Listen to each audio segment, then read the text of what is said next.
teman-teman, pada video kali ini saya akan menjelaskan jawaban dari soal ujian akhir semester Akuntansi Keuangan Lanjutan 1 11 Desember 2020. Selamat menonton. Untuk soal lengkapnya, teman-teman bisa melihat tampilan di atas ini. Nah, dari soal tersebut kita disuruh untuk membuat jurnal eliminasi, kertas kerja konsolidasi, laba bersih konsolidasi, dan kepemilikan minoritas.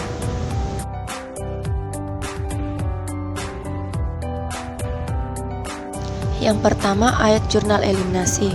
Untuk soal tersebut terdapat 4 ayat jurnal eliminasi. Yang pertama, pendapatan dari anak perusahaan sebesar 45 juta pada debit, dividen diumumkan sebesar 27 juta pada kredit, investasi pada saham PT Anak sebesar 18 juta pada kredit. Nah, 45 juta didapat dari 50 juta dikali 0,90. 27 juta diperoleh dari 30 juta dikali 0,90 dan 18 juta diperoleh dari 45 juta dikurang 27 juta. Nah, ayat jurnal ini digunakan untuk mengeliminasi pendapatan dari anak perusahaan. Ayat jurnal eliminasi yang kedua ialah pendapatan untuk kepemilikan minoritas sebesar 5 juta pada sisi debit, dividen diumumkan sebesar 3 juta pada sisi kredit, kepemilikan minoritas sebesar 2 juta pada sisi kredit. Nah, 5 juta ini diperoleh dari 50 juta dikali 0,10. 3 juta diperoleh dari 30 juta dikali 0,10. Sedangkan untuk 2 juta diperoleh dari 5 juta dikurang dengan 3 juta. Nah, ayat jurnal ini digunakan untuk mengalokasikan laba ke kepemilikan minoritas. Ayat jurnal eliminasi yang ketiga ialah saham biasa PT Anak sebesar 300 juta pada sisi debit, saldo laba 1 Januari sebesar 100 juta pada sisi debit, investasi pada saham PT Anak sebesar 240 juta pada sisi kredit, kepemilikan minoritas sebesar 160 juta pada sisi kredit. Nah, ayat jurnal eliminasi ini digunakan untuk mengeliminasi saldo investasi awal. Dan ayat jurnal eliminasi yang terakhir ialah keuntungan penjualan tanah sebesar 20 juta pada sisi debit dan tanah sebesar 20 juta pada sisi kredit. Ayat jurnal ini digunakan untuk mengeliminasi keuntungan belum direalisasi dari penjualan tanah arus ke bawah. Untuk kertas kerja konsolidasinya, teman-teman bisa melihat pada tampilan berikut ini.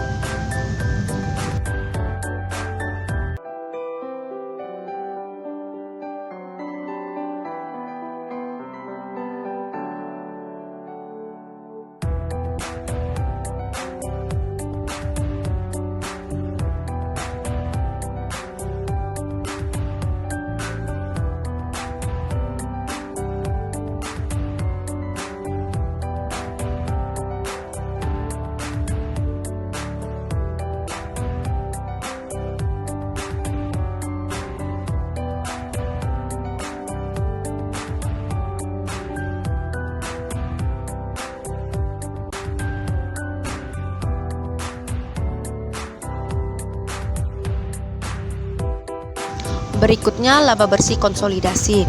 Untuk menghitung laba bersih konsolidasi, laba terpisah PT Induk sebesar 160 juta dikurangi dengan laba antar perusahaan belum direalisasi dari penjualan tanah arus ke bawah sebesar 20 juta.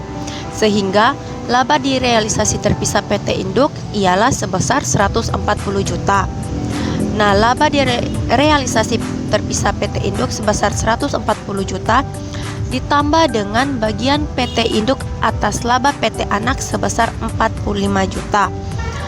Nah, 45 juta ini didapat dari laba bersih PT Anak sebesar 50 juta dikali dengan bagian proporsional PT Induk sebesar 90%, yaitu 0,90. Sehingga laba bersih konsolidasi 2000x1 ialah sebesar 185 juta. Dan yang terakhir ialah kepemilikan minoritas. Untuk menghitung kepemilikan minoritas 31 Desember 2000x1, nilai buku PT Anak 31 Desember 2000x1 yaitu saham biasa sebesar 300 juta, ditambah saldo laba sebesar 120 juta, sehingga total nilai buku ialah 420 juta. Dikalikan dengan bagian proporsional pemegang saham minoritas sebesar 10%, yaitu 0,10. Sehingga kepemilikan minoritas 31 Desember 2001 ialah sebesar 42 juta, diperoleh dari 420 juta dikali dengan 0,10.